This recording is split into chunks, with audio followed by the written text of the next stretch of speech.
Hello, Archie Dunlop here with Talking Astrology with Archie on Monday, October the 2nd, 2023. Today I want to talk about Dianne Feinstein and Oprah Winfrey. So why? Well, Dianne Feinstein was a California senator who died on Thursday at the age of 90.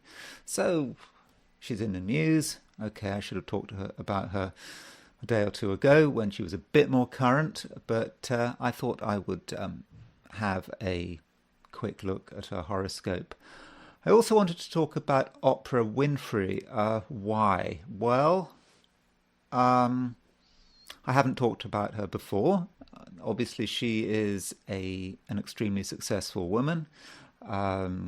Whatever you think of her, she's done very well with her life. So, what is it about her horoscope that has made her so successful? Also, some people have been suggesting that Oprah Winfrey might take over from Dianne Feinstein. That's because the governor of California, it's in his gift, the seat of Dianne Feinstein. So I assume he can choose whoever he likes, provided they're, I don't know, a US citizen and not a felon, and they're a resident of California. I assume it works something like that.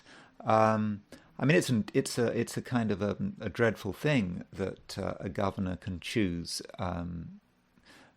can choose a senator.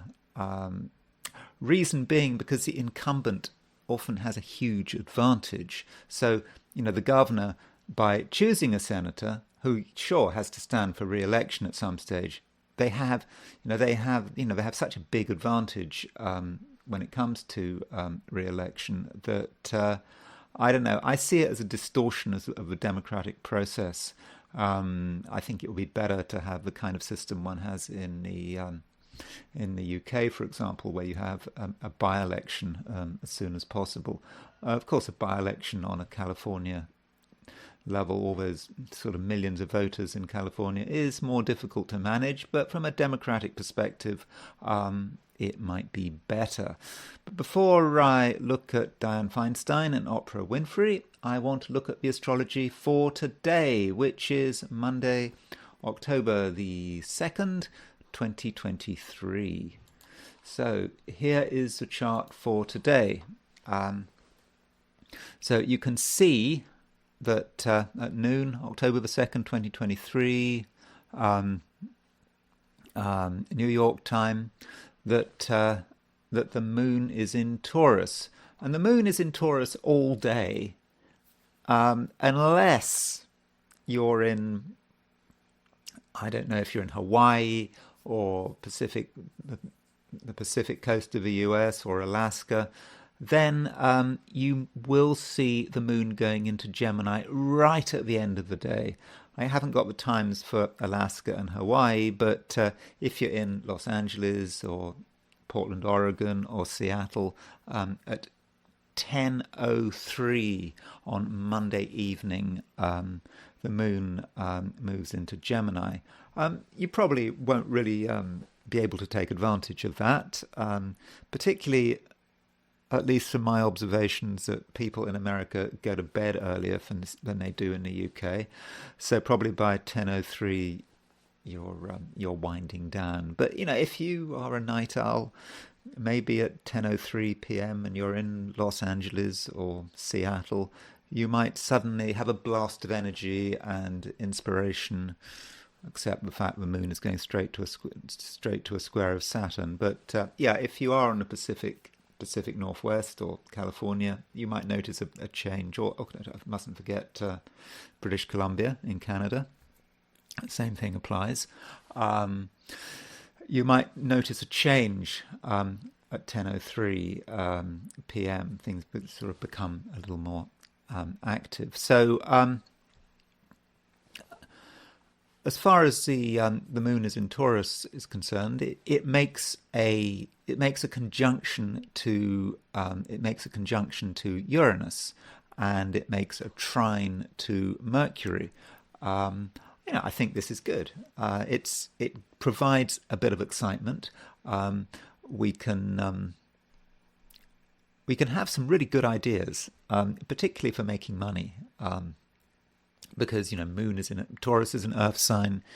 Uranus is in Taurus as well, Earth sign. Mercury is in Virgo. In fact, we've kind of got a grand trine in Earth, because if you count Pluto, then you've got Pluto is in Capricorn, so the Moon is making conjunction with Uranus. It's making a trine to Mercury. It's making a trine to Pluto. So if you want to reorganize your material environment, now is the time to do it. Okay, you might not be able to move mountains, but you can certainly get some great ideas about what needs to be done. And this trine is not just about money. It is about the material environment in every dimension. For example, your garden or your yard, the earth around you. It may be a great day for doing, I don't know what people do. I don't really know much about gardening, but planting, weeding, cutting things down. Well, no, we don't cut things down unless it's an invasive species. But rearranging the earth around you. So that's a good thing to do with this grand trine in earth signs. So that's good. Downside, Mercury opposition Neptune. Here's Mercury, 2557 Virgo, Neptune, 2555 Pisces. I already talked about this opposition when I was looking at the weekend. I mean, I think we're already starting to feel it over the weekend. You might have felt Mercury, the confusion of Mercury moving towards an opposition of Neptune. Today, Monday, it really becomes exact. So what does that mean? Our mind might be confused. Mercury is the mind. There's a lot of information coming in. Can we make sense of this information? Possibly not. It might get scrambled. We might confuse the signal with the noise. So, the signal is the thing that is true, but the thing that is giving us the information we need. Then there's the noise, just all that sort of chaos, unconscious garbage, that kind of thing. So if we reach some conclusions today, sit on them, because those conclusions might be based on false information, and our emotions could get in the way. And this is it's poor Virgo. Mercury in Virgo tries to be sensible. It tries to focus on its immediate material environment. It tries to do things one step at a time, and then Neptune in Pisces comes along and just floods it with chaos, and poor Mercury in Virgo just can't handle it. So just bear that in mind. Now, one other thing I want to say, there could be a little bit of aggression, particularly verbal aggression. So let me show you why. Here's Mars. So Mars is in Libra. That looks fine. Well, it's not fine because it's in its detriment, and it's actually conjunct the South Node. That's another thing. Mars conjunct the South Node, putting energy into the wrong things, putting energy into things we should have given up months, years ago. We're getting attracted into activities which aren't any good, which are we should have, that should have been long gone, but we kind of may get caught into these activities, things we were doing much earlier in our life. Who knows? Maybe much in a previous incarnation. So that's the Mars conjunct the South Node. But Mars is on its opposition the Uranus-Neptune midpoint. And it's also square the Mercury-Uranus midpoint. So we can actually see that if I use a 90-degree dial. So I'm sort of not going into the sort of details about how one constructs the 90-degree dial, although I probably should put up a video about it. But it's just putting planets in a different place. So there's Mars. And we can see that there's Uranus, there's Neptune, there's Mercury, Uranus. So you can see Mars on the Mercury-Uranus midpoint, Mars on the Uranus-Neptune midpoint. And Mars is about where we put our energy into. Now, at worst, Uranus-Neptune, Ebertin says that the principle of Uranus-Neptune is about the elimination of a waking consciousness. So, the absolute worst thing you could be doing with Mars on a Uranus-Neptune midpoint is taking drugs. In extreme cases, remember Mars is on the South Node. Maybe if we'd taken, maybe if in our, in our misspent youth, we'd been taking a lot of drugs and we'd sort of got over that, or alcohol, we might be tempted to go back with this Mars. And Mars on Uranus-Neptune midpoint, elimination of a waking consciousness. Be careful. With alcohol, if you've been a drinker in the past, you might be tempted to go back. That really does need to be avoided. Mars on the Mercury-Uranus midpoint, there is some sort of mental excitement there, which may manifest in what we say. We might find ourselves talking in a very excited kind of way. Some idea comes up. Good, it may be, but we've got some brilliant idea. But it may be that we're deluded. And it works, in terms of how we listen to other people. You might see people who are excited about something. You've got to be careful there. Of course, if people are excited because they've been taking drugs or they've been inspired by some, religious sect, or they've been drinking too much, you've got to watch out for that. So I think overall that this Mars on the Uranus-Neptune and Mercury-Uranus midpoint is likely to be more of a negative than a positive, but don't rule out the possibility that you or the people around you might have some crazy but brilliant ideas. So that's all I'm going to say about the position of the planets today. And so what I'm going to do now is do my forecasts for the 12 signs. So let's get going on that. So these are my forecasts for the 12 signs for today, which is Monday, October the 2nd, 2023. Aries, it's a good opportunity to review your finances because you might find something interesting or perhaps disturbing. But whatever it is, you'll have a chance to do something about it. Also, there may be an opportunity to make extra money in a way that may be very surprising. Taurus, you're feeling confident and you seem to understand what's going on around you. And as a result, you might feel that you can go beyond your normal limits and create change and maybe turmoil as well. But if you move too far into strange territory, you might create a situation that you can't easily get out of. Gemini, you're not quite yourself, and there's a danger that you get confused. You try your hardest to make sense of a particular situation, but you keep getting false signals. So perhaps you should hold off on making commitments until you understand the full picture. When you are alone, completely alone.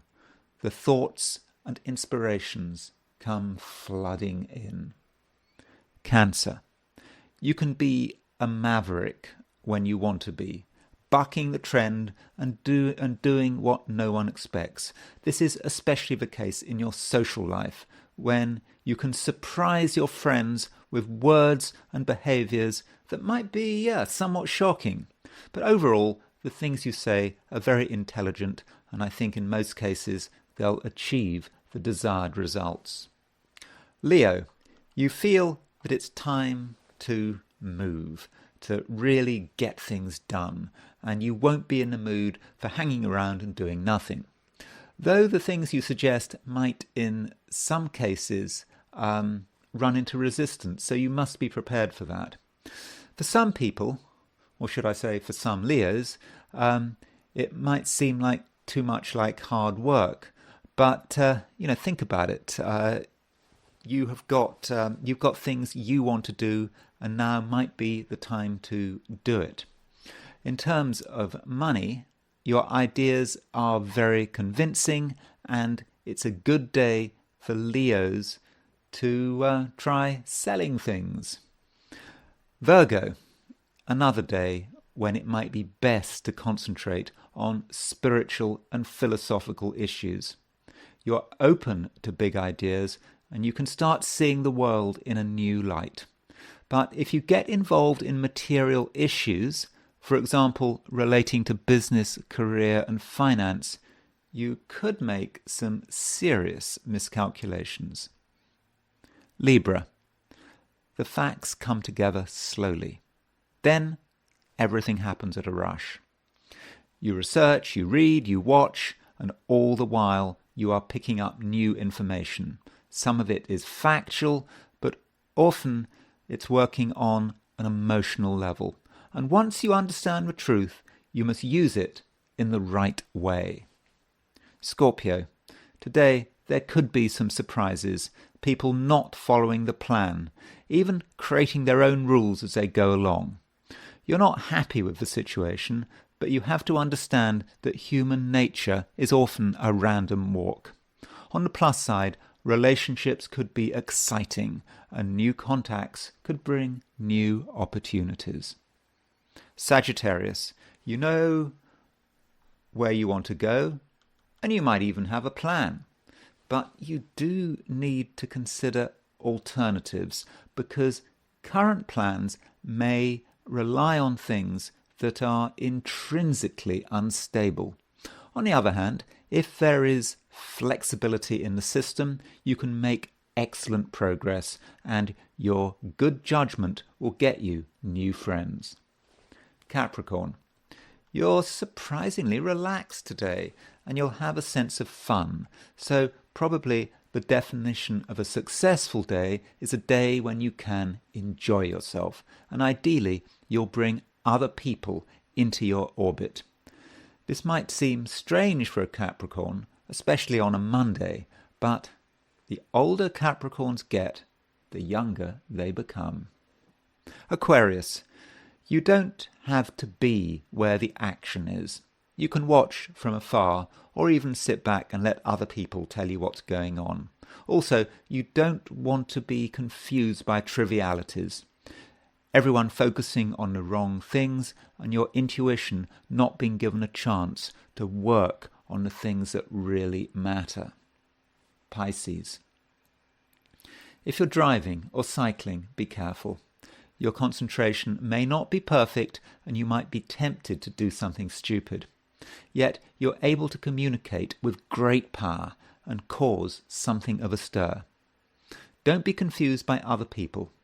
In many cases, they're talking nonsense and going in the wrong direction. So what I'm going to do now is I'm going to do the I Ching. So, as always, I threw 3 coins in the air, and I asked the question, what is Monday going to be like for those watching this video? So the first hexagram I got was hexagram 64, which is before completion.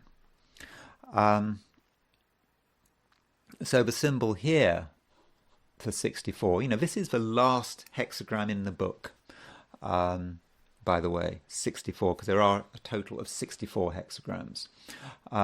So here we've got the top 3 lines represent fire, sort of represent sort of like the sun, and the bottom 3 hexagrams represent the abyss, something we might fall into. And the symbolism that the I Ching likes to use with before completion is a fox crossing ice. And what the fox needs to do is make sure its tail doesn't get wet, jumping between lumps of ice, I don't know, frozen river or whatever, and it just must make sure it doesn't fall in. And that's what we must do. So before completion, we're in a situation where, we're involved in something, we're making progress, but, we're not quite there. We still haven't got to the other side of the other side of a river. We're still in a slightly dangerous situation. So we're not done with whatever we're trying to finish. So ask yourself, what is it that you're trying to complete? With particular emphasis on today, something that's on your mind, that you come into this video with. What is it? What is it? Ask yourself that question. And we have a moving line. We have the very first line moves. The first line is the bottom line, and it's kind of at an early stage, the beginning of the action. And this line is kind of cautioning us. It's saying, actually, the situation we're in is fairly chaotic. Remember, there's a Mercury-Neptune opposition today. Moon conjunct Uranus. It is a chaotic day, astrologically. I know that the I Ching and the astrology should be kept separate, but, they do seem to confirm each other. But particularly that Mercury opposition Neptune, we don't have the full facts. Even if we have the full facts, we don't properly understand them. So we need to be really careful.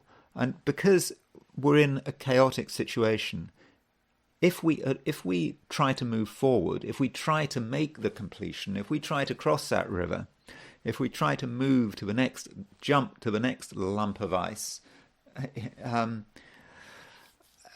that could be a mistake. And it is likely that we'll fall in. Remember the bottom 3 lines of the abyss. We could fall into the abyss, or at least the fox could get its tail wet. So the advice there is quite simple.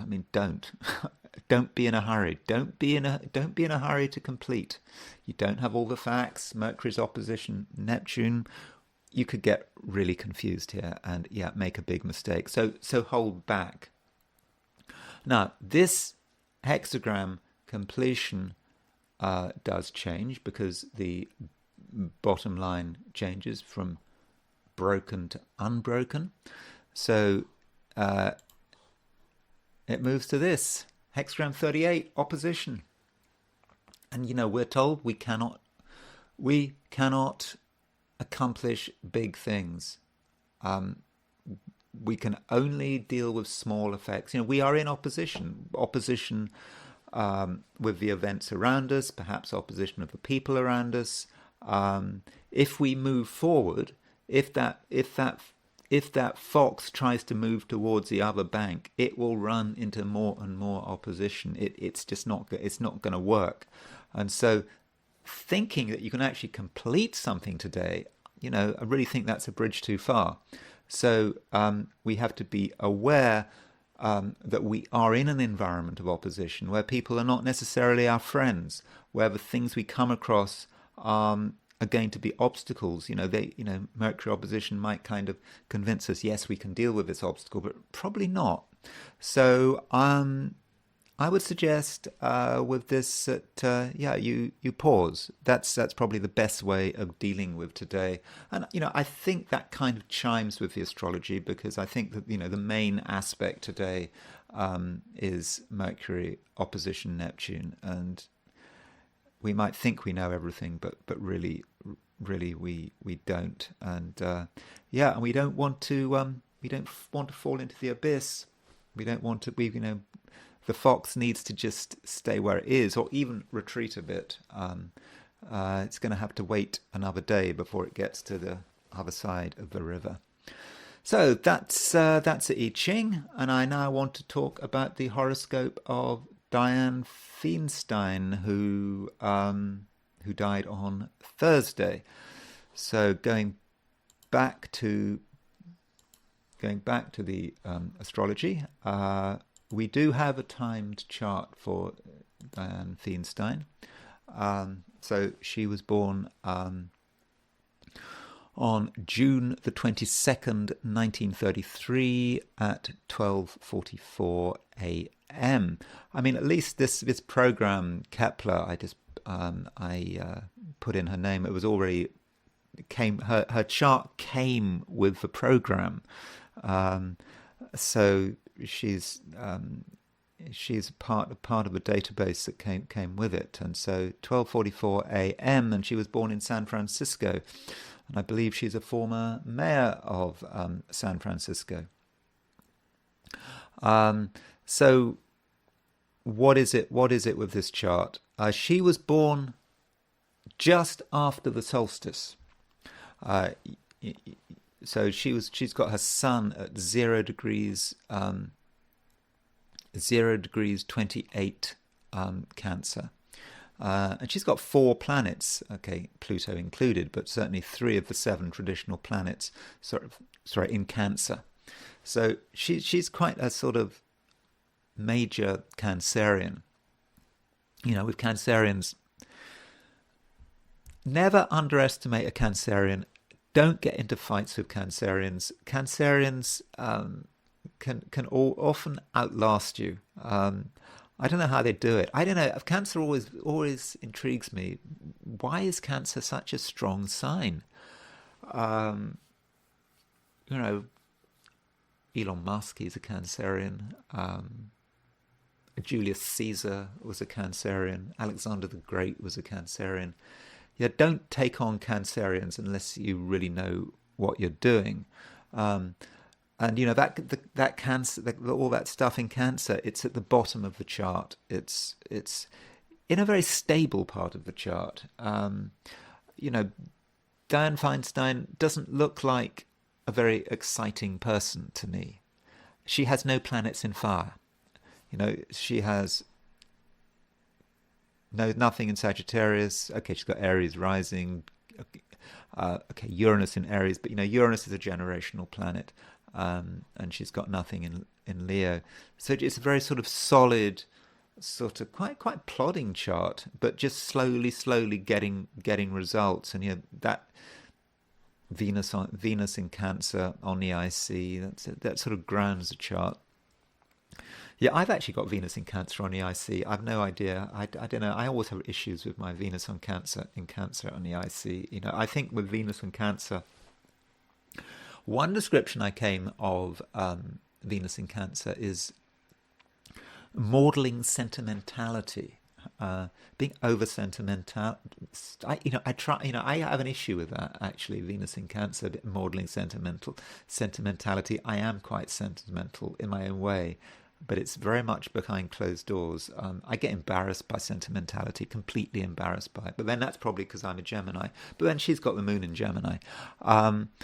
So she's got all that Cancer. The moon in Gemini. She was born just before a new moon. It's a female chart, so the moon in Gemini is possibly more important than the sun in Cancer. More, if you wanted to have a single planet to describe her, possibly the moon in Gemini more than the sun in Cancer. But on the other hand, she's got 3 traditional planets plus Pluto in Cancer. So that does strike me as being very, very grounded, and being a Cancer difficult to get rid of her. And, maybe that's how she managed to stay in the Senate until she died at the age of 90. So clearly her dying at an age of 90 is a timely death. I mean, it's, I suppose it's not really a tragedy, not least because she'd been, I think she'd been sick for some time, and there had been questions about her health for some time. The plodding aspect of her chart, we're given more. We've got a lot of what we've got: a Mars-Jupiter conjunction in Virgo. I've talked about Mars-Jupiter conjunctions before. Okay, I understand this is quite a wide Mars-Jupiter conjunction, but it's putting a lot of energy into something. It's having a lot of energy, but it's in Virgo. That's not putting energy here, there, and everywhere. Virgo is more careful about that, and it's more deliberate than, say, if she had Mars Jupiter in, say, Aries. So that there is a difference there.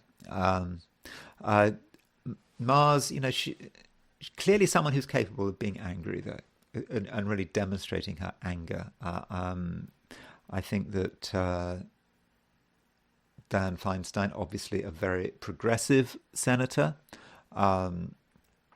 very concerned about the inequalities around her. The moon square Mars in Virgo. So I don't know, Mars in Virgo, very health orientated Mars, that is, because it's it's Mars in the sixth house in Aries. So you could imagine how passionate she might be about something like healthcare for all. And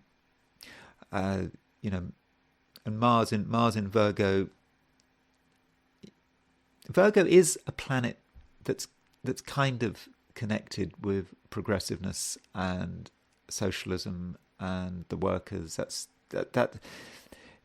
So that is a potential aspect of Virgo, and I'm saying it in a completely neutral way.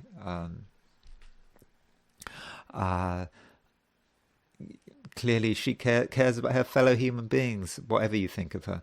And that's a Mars in Virgo, and Moon square Mars is getting angry about it. So that's a few things about her chart. I think the grounding in a chart, it is a very grounded chart, where all of these, pretty much all the planets below all the planets below the horizon. Yeah, the only one planet she has got above the horizon is Saturn. And so with Saturn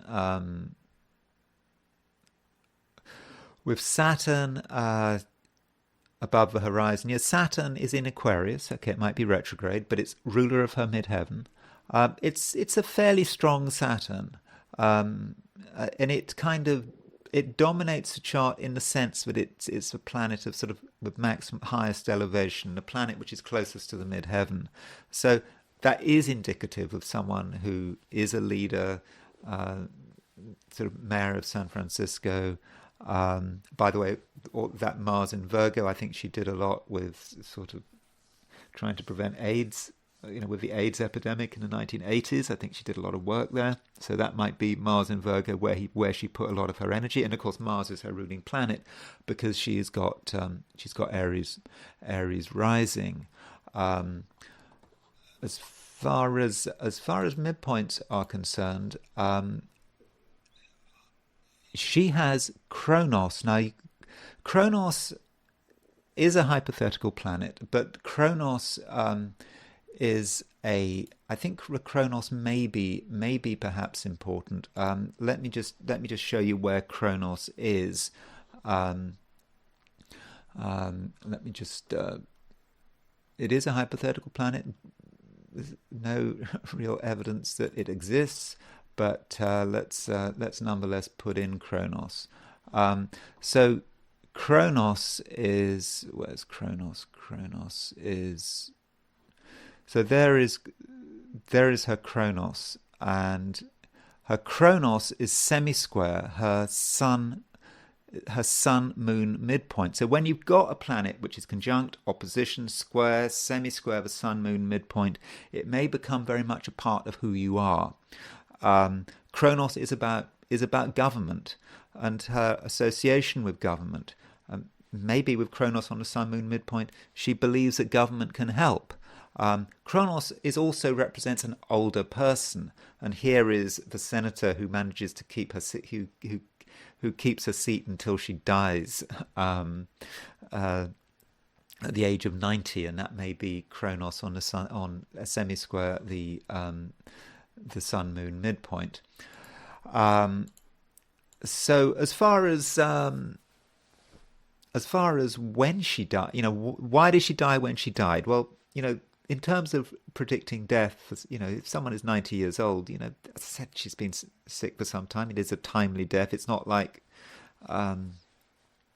we'd be predicting some sort of sudden death coming out of nowhere. This was a death that did not come out of nowhere. So, and in fact, this can sometimes be a situation where it may be valid to try to use astrology to predict someone's death. Imagine you've got everyone knew that she wasn't long for the world. She was sick, and I suppose if you want to know when she's going to go, it might have been useful to have used astrology. Not that I was doing it. So as far as solar arc directions. So this is no,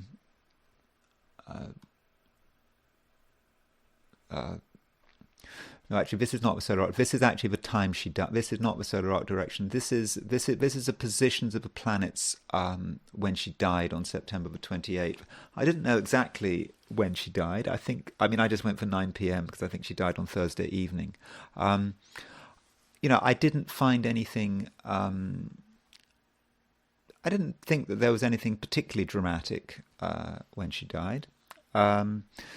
Uranus at the time of her death was at 2241 Taurus, and Venus was at 22 Leo. So when she died, there was a fairly close square between Venus and Uranus. So you might be saying, well, so what? Now, this square between Venus and Uranus hit her midheaven. So her midheaven, if we take her time of birth, 12:44 a.m., was at 7:58 Capricorn. So there's 7:58 Cancer. So her midheaven IC axis, this axis here, is actually right dead halfway between Venus and Uranus. So she had Uranus sesquiquadrate, making an 135-degree aspect to her midheaven. Venus was making an 135-degree aspect to her midheaven, and this Venus-Uranus square was hitting her Sun-Venus conjunction. Okay, it's a very wide.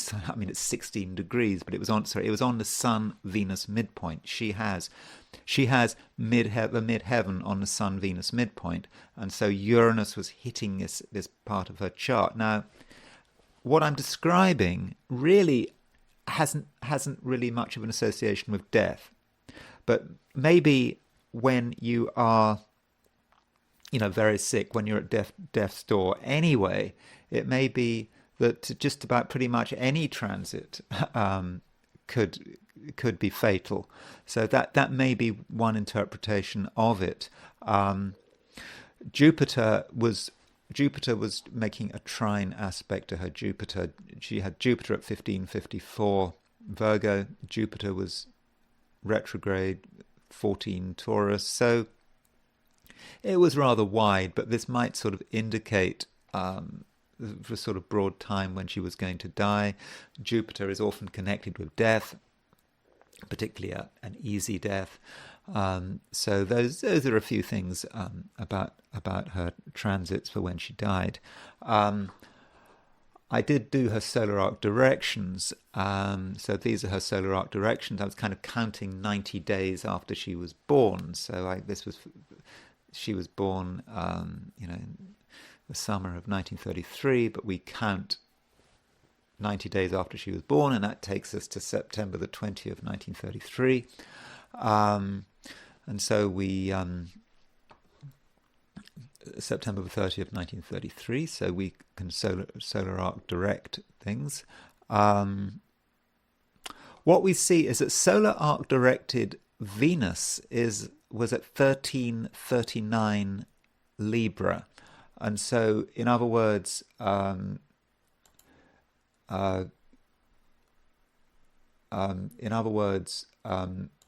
solar arc directed Venus was right on her descendant, which again, you don't normally associate Venus with death. Venus doesn't rule the eighth house. I mean, there's her eighth house of death, but in terms of life and death, the ascendant and descendant can be quite vulnerable places. And a couple of years ago, if you use primary directions, and I haven't really talked about primaries. If you talk about primaries, astrologers a few centuries ago, and sort of Middle Ages and beyond, would often use primary directions to predict death. And primary directed Mercury, a year or two ago, was on her descendant as well. So solar arc Venus on her descendant. So that might have had some impact on her death because it was so exact. Finally, I want to look at the lunation before her death. Because there was, just before she died, September the 14th, 2 weeks before she died, because she died, I think, I said there was a full moon around just before she died, but this was a new moon before her death. There was a full moon just after she died, because she died on the 28th of September, and there was a full moon on the 29th. So the lunation just before she died was on September the 14th, and this was at 2149 Virgo. So this lunation at 21:59 Virgo was exactly on her Mars, and it was exactly square. It was exactly square her moon. So this new moon hit her moon-Mars square exactly. And the ruler of her eighth house is Mars. So but there was a new moon on the ruler of her eighth house, and so that might have been a trigger for when she died. Okay, I want to now look at Oprah Winfrey's horoscope, not because not because anything is necessarily going to be happening with her. She's been in the news today. I think Fox was speculating that she might take over from Dianne Feinstein, but I believe some months ago Oprah Winfrey has said she's not interested. So so I think it's very unlikely she's going to take over from Feinstein. Fox was also speculating that Gavin Newsom, the governor of California, might actually instead choose Meghan Markle. I assume they're being mischievous there. I mean, can you imagine Meghan Markle in the Senate? I mean, how would she? She needs to make so much money. She wouldn't make enough money to be a senator. She wouldn't have time. I mean, she's got to. She has very expensive tastes. But it would certainly be amazing if Meghan Markle became a senator, because then we'd have so much more to talk about. But as far as Oprah Winfrey's horoscope is concerned, so when I look at Oprah Winfrey's chart, the question we have to ask is, how is it that she is so successful? That's just the question. I'm not going to be looking at this in great detail. What is it? What is it in her chart that makes her successful? I think you also have to ask, what is it in her chart that has, certainly at the beginning of her life, she has had problems with men and relationships, and has been sort of a victim of abuse. And I think she admitted to being said that she had been molested as a child. So a difficult childhood, abuse, poverty, etc. And so, in spite of all that, she has been incredibly successful. And in 1986, she has been in a long-term relationship with a man called Stedman Graham. So since her early 30s, she's been in a long-term relationship. But as far as there were sort of wounds, perhaps, sort of a 14-year-old pregnancy, being molested and so forth, you can see this in the fact that she has got a Sun-Venus conjunction in Aquarius. Now, this Sun-Venus conjunction is very close. So there are actually two ways of looking at this conjunction. So Venus in Aquarius is her as a woman, her femininity, all of that kind of stuff, and it's conjunct the Sun. So the Sun is in detriment in Aquarius. So that Sun-Venus conjunction does suggest, might have suggested abuse, her being treated badly by men, and so forth. But there's another way of looking at it, because in astrology there is something called a Cazimi conjunction. And I think a Cazimi conjunction is when a conjunction is within 17 arc minutes. So the idea is that as a planet gets close to the Sun, it gets burnt, it gets damaged, it gets more and more damaged. But when it gets really close to the Sun, like within 17 minutes, it actually starts to benefit. It's actually a plus, this conjunction. And so with Oprah Winfrey's chart, she's got a Cazimi conjunction, Sun-Venus. And I think this may be a good example of a Cazimi conjunction working. Okay, she still has been damaged by the Sun-Venus conjunction, I think, if you look at her early life. But also there seems to be the benefits, because she has been so fantastically successful, and this Sun-Venus conjunction is in her second house. She is an extremely rich woman. I think she's a billionaire. Didn't she sell some work of art and make a massive profit from it? Like we're talking art, art that's worth, God, I can't remember, was it 100 million or something? It was I think it was over $100 million she sold this work of art for.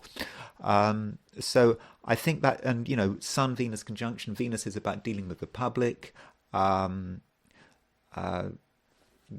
being able to just naturally communicate from a very early age.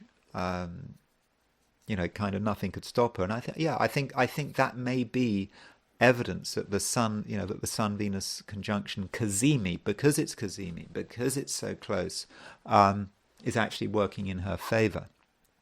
But it's a tough Sun-Venus conjunction, that nonetheless, because it's square Saturn. This is more evidence of what happened as a child, and the Venus square Saturn, Sun square Saturn. That's quite grim, but somehow it didn't destroy her. Now her Saturn Venus, her Saturn and Venus, you will see that it's a very wide Saturn-Venus conjunction. It's massively wide. It's so wide, it's 14 degrees off. It's not really there, but it's in the same sign. She does have Saturn-Venus in Scorpio in the same sign, and they are 14 degrees apart. So when she was 14, I think she might have got pregnant when she was 13, and then then the birth was premature, and the baby died when she was 14. And symbolically, that kind of works very well, because this death of her child happened, when solar arc directed Saturn came to the place of Mars, and they are exactly 14 degrees apart. And this is an example of how you can look at a chart without doing any calculations and make a forecast just by eye, but something really difficult would happen when she was 14 years old. So that's in her chart. She has no planets in Earth signs. Okay, I'm certainly not counting Chiron. And she's a very rich woman. I think this is a kind of chart where if you've got no planets in Earth signs, she's kind of not quite tied to anything, particularly when she was younger. Earth would, like, if she had planets in Earth, she would kind of gravitate towards something and stick with it. And if you look at her early life, she's sort of she seems to be constantly moving around. And it may be that the instability that comes with having no Earth signs may have actually worked in her favor. But there, I think, is going to be a compensation element here in her case. Because she has no Earth, she feels fundamentally she doesn't have something, and so she wants to get it. And so I think that relates to how she why she how she's managed to accumulate so much money. Also, no Earth. Am I right in thinking that she'd have these? Obviously not anymore. But wasn't there this thing where she had these studio audiences, and she would give everyone in the audience a car? Isn't that right? I think it was her that did that. That would be typical no Earth. That's a ridiculous thing to do. I mean, you give everyone a car. I mean, that's just, to my mind, that is like, that's kind of unsubtle.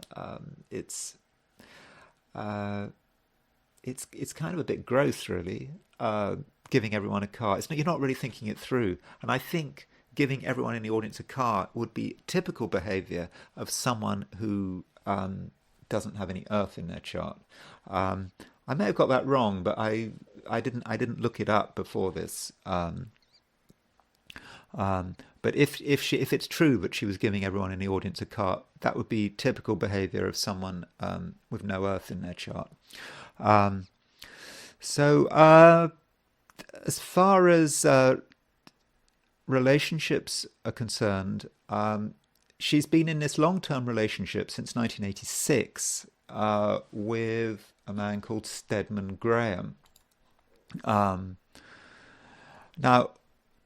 I don't really want to,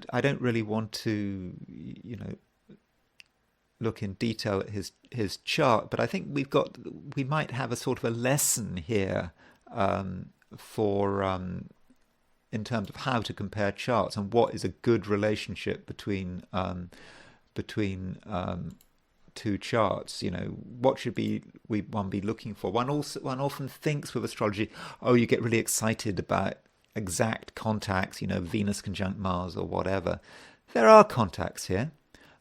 So we have got Oprah in the middle, Stedman Graham. He was born on March 6, 1951. You can see that his Mars is Mars in Aries. It's trine her moon in Sagittarius. That's kind of very nice.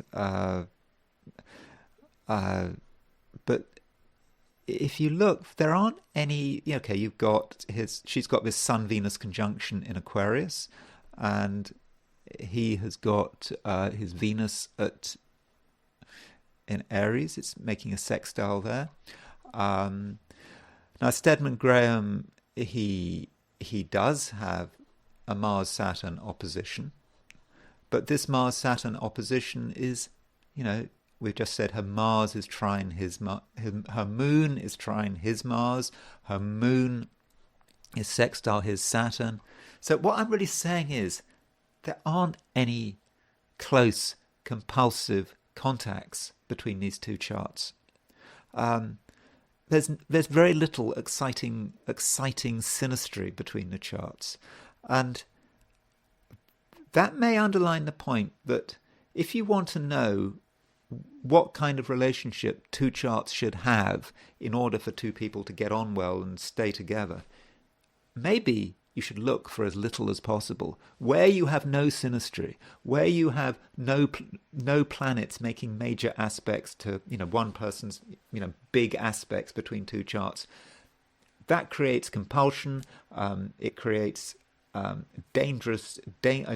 potentially dangerous link, and it can actually destroy the relationship. So you could argue that the fewer contacts between two charts, the better.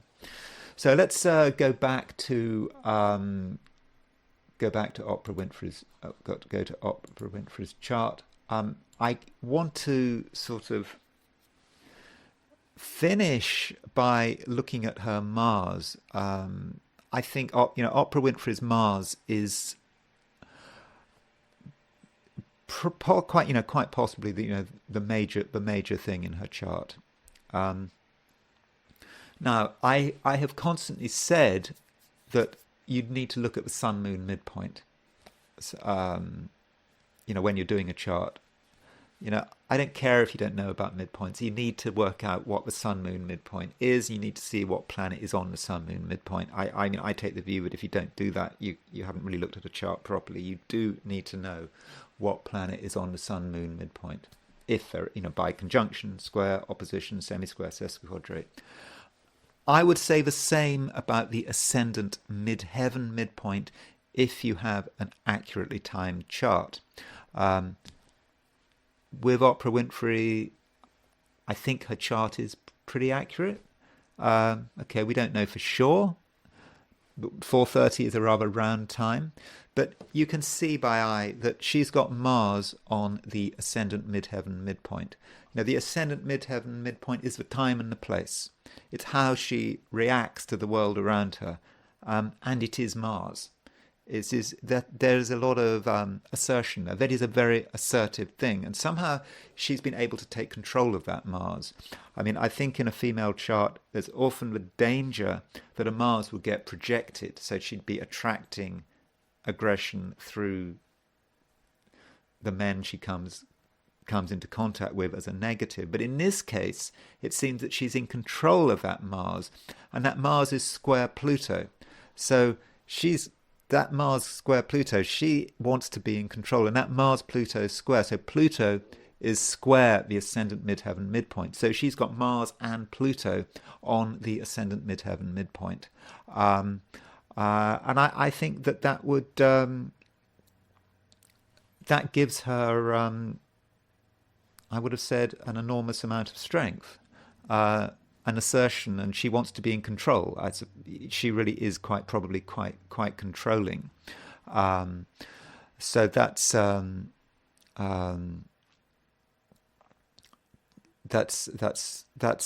something I think you really need to look at with her chart. So the things for perhaps in terms of a learning experience, what should one take away from Oprah Winfrey's chart? I would have said always look at the ascendant midheaven midpoint. I think that her Mars square Pluto, Mars and Pluto on the ascendant midheaven midpoint is really important. Second thing to take away from the chart is her Sun-Venus conjunction. All things being equal, Sun-Venus conjunctions are not good, and I think Oprah Winfrey has certainly suffered because of her Sun-Venus conjunction. But what if it's Cazimi? What if it's within 17 arc minutes? There are different views about how close they should be. I'm taking, I think from William Lilly in Christian Astrology said 17 minutes, but this is within 9 minutes. So when you've got a really close Sun-Venus conjunction, there may be something else going on. You know, the Sun and the Venus are starting to work on the same level, and the Venus is able to get so close that it's not fully burnt, and it's actually able to benefit from being close to the Sun in the end, because the Sun is able to give that Venus its power. And I think that has a lot to do with why she's so successful. So yeah, when you're doing charts, when you're looking at, you know, Sun Mercury conjunct, close Sun Mercury conjunctions, close Sun Venus conjunctions in particular, but you know, any other planet which is conjunct the Sun, if you see that it's really close, then consider the possibility that it might work in a favourable way. Anyway, that's all I'm going to say about Oprah Winfrey. So I hope you found that of some interest, and I will talk to you again tomorrow.